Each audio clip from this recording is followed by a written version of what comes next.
السلام علیکم دوستو ایک شخص جو امریکہ سے آیا تھا، یعنی وہ تبلیغ کے لیے گیا تھا وہاں.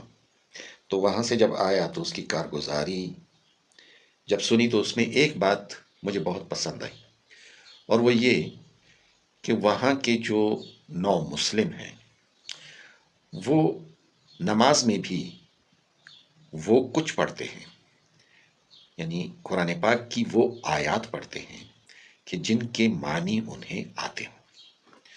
اور اگر کوئی ایسی آیت کہ جس کے معنی انہیں نہیں آتے، یا ایسی صورت کہ جس کے معنی انہیں نہیں آتے مگر انہیں یاد ہے، تو وہ نہیں پڑھتے جب تک کہ اس کے معنی انہوں نے سیکھ نہ لیے ہوں.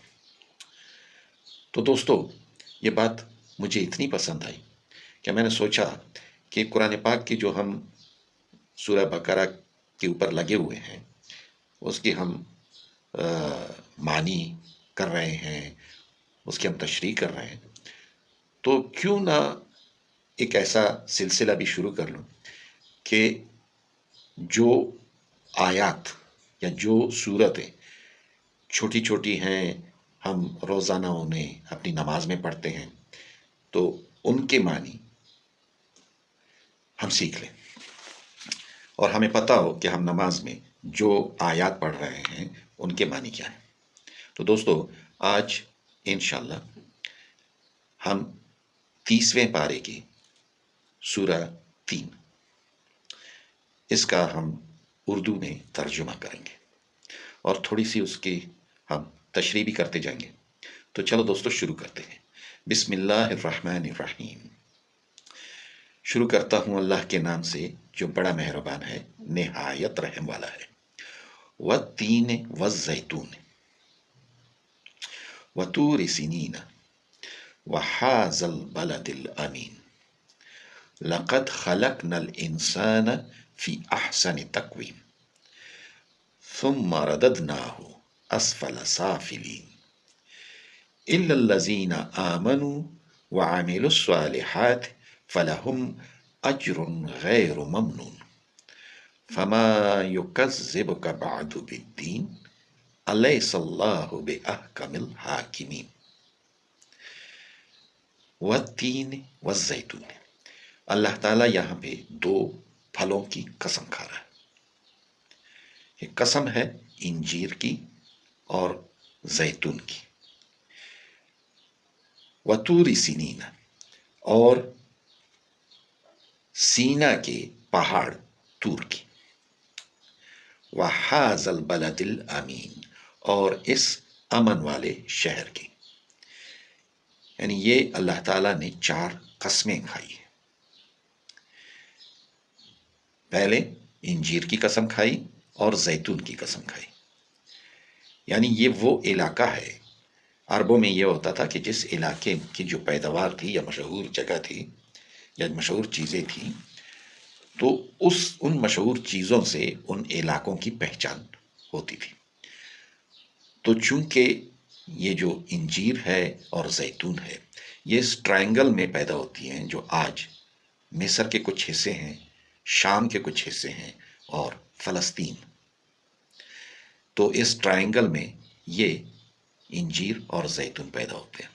اور یہ علاقہ وہ علاقہ ہے کہ جہاں پہ حضرت عیسیٰ علیہ السلام کی پیدائش ہوئی، یہیں پہ رہے، ان پہ انجیل نازل ہوئی، اور یہی وہ علاقہ ہے جہاں حضرت ابراہیم علیہ السلام اور بہت سے انبیاء وہ یہاں پہ پیدا ہوئے، رہے.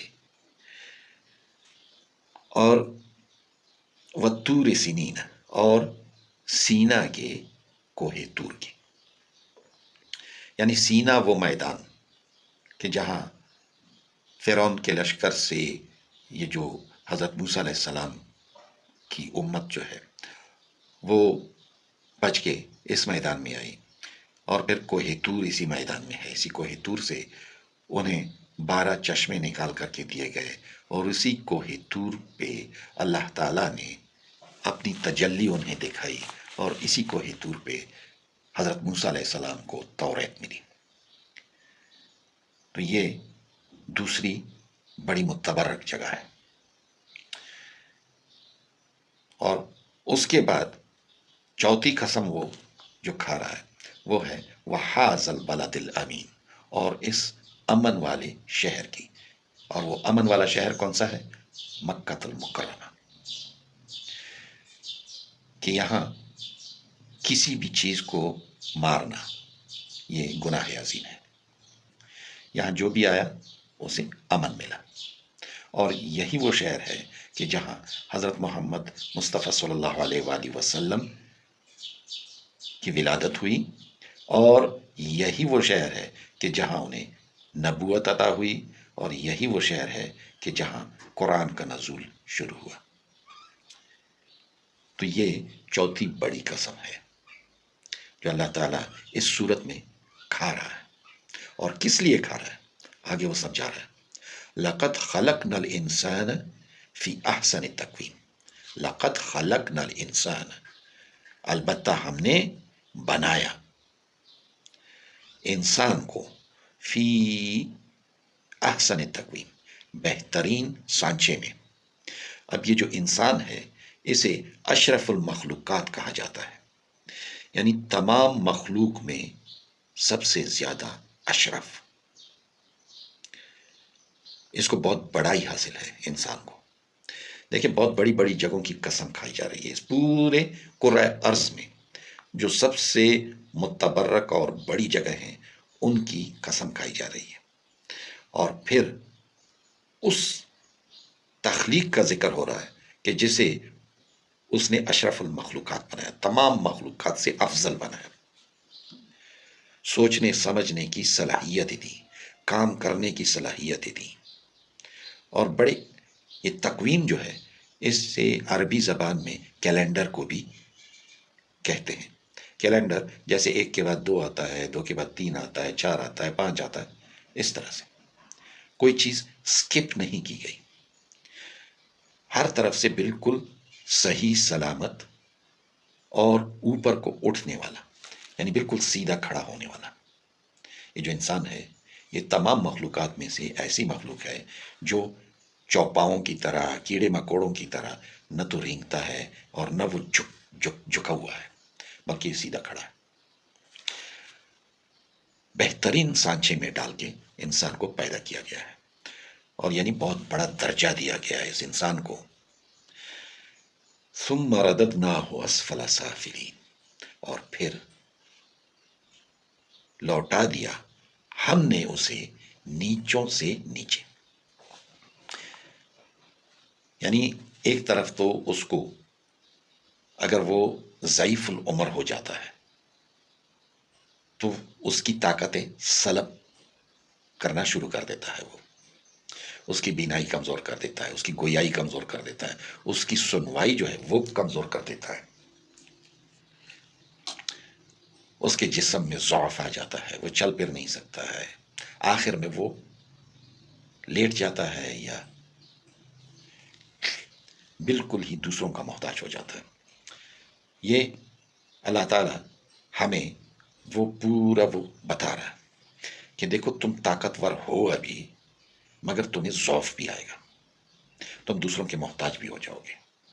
اسفل سافلین مطلب وہ مرزا غالب ہے میرے خیال میں، اس کا ایک شعر ہے، جام جم بڑا مشہور تھا، جمشید کا پیالہ، کہ وہ ایسا پیالہ تھا کہ اس سے وہ پوری دنیا کو دیکھ لیتا تھا کہ کہاں کیا ہو رہا ہے کیا نہیں ہو رہا۔ تو غالب سے کسی نے کہا، پوچھا اس کے پیالے کے متعلق، وہ مٹی کے پیالے استعمال کرتا تھا، تو مرزا غالب نے کہا کہ جام جم سے میرا جام سفال اچھا ہے، یعنی جام سفال مٹی کا پیالہ، جام جم جمشید کا پیالہ، یعنی جمشید کے پیالے سے میرا جام سفال اچھا ہے، میرا جو یہ مٹی کا پیالہ ہے وہ اچھا ہے۔ تو یہ جو سفال ہے یہ مٹی کی طرف اشارہ ہے، مٹی جو پیر کے نیچے آتی ہے۔ اور پھر اسفل سافلین، ایک تو مٹی ہو گئی، اور پھر مٹی سے بھی نیچے، اسفل سافلین، اور پھر میں لوٹا دیتا ہوں اسے آگے۔ پھر یہ جو تنزلی کا سفر ہے وہ بھی بتا دیا، مگر پھر کیا کہہ رہے ہیں اللہ تعالیٰ؟ الا الذین، مگر وہ لوگ آمنو، جو ایمان لائے، وعملوا الصالحات، اور صالح اعمال کیے، نیک اعمال کیے، فلہم، پس ان کے لیے، اجر غیر ممنون، بے انتہا اجر ہے، اجر ہے بے انتہا۔ فما یکذبک بعد بالدین، یعنی جو تم اپنی یہ جو تقویم دیکھ رہے ہو، چھوٹے بچے تھے، پھر طاقت پکڑی، جوان ہوئے، شادی کی، بچے پیدا ہوئے، دنیاوی لحاظ سے ترقیاں کی، ہر چیز کر سکتے تھے، اتنی طاقت تھی تمہارے اندر، مگر پھر تمہیں لوٹا دیا کس طرف؟ یعنی تمہاری یہ پوری طاقتیں سلب ہونا شروع ہو گئی، اور پھر آخر میں رینگنے پہ مجبور ہو گئے، یعنی اتنے کمزور ہو گئے، دوسروں کے محتاج ہو گئے۔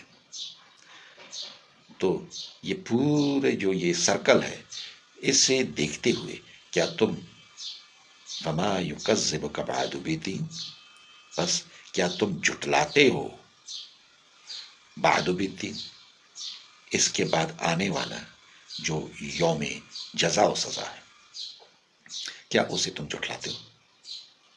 وہ تمہاری سوچ میں نہیں آ رہا کہ جو اللہ یہ سب کر رہا ہے، تمہیں اشرف المخلوقات بنا رہا ہے، وہ اللہ تم سے حساب کتاب نہیں لے گا؟ الیس اللہ بأحکم الحاکمین، کیا نہیں اللہ، الیس اللہ، کیا نہیں اللہ، بأحکم الحاکمین، حاکمین یعنی جو دنیا کے حاکم ہیں، کیا ان کے اوپر حاکم نہیں ہے؟ یعنی کیا وہ جو حاکم ہیں، وہ جو کچھ کر رہے ہیں، کیا وہ ان کا کوئی حساب کتاب نہیں ہے؟ ان کے اوپر بھی جو حاکم ہے وہ اللہ ہے، وہ ان سے بھی حساب کتاب لے گا، آپ سے بھی حساب کتاب لے گا۔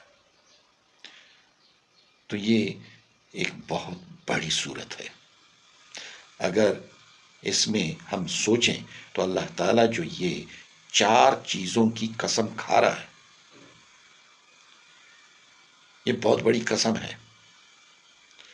ہمارے سامنے تو اگر کوئی ایک بار قسم کھا لے تو ہم اسے سچ جان لیتے ہیں، اللہ تعالیٰ یہاں پہ 4 قسمیں کھا رہا ہے۔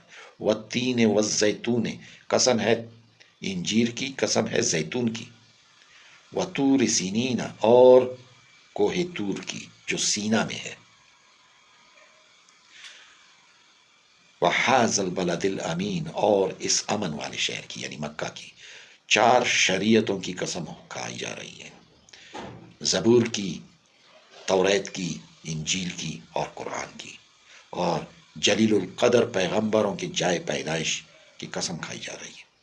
یہ بہت بڑی قسم ہے ہمارے سمجھانے کے لیے۔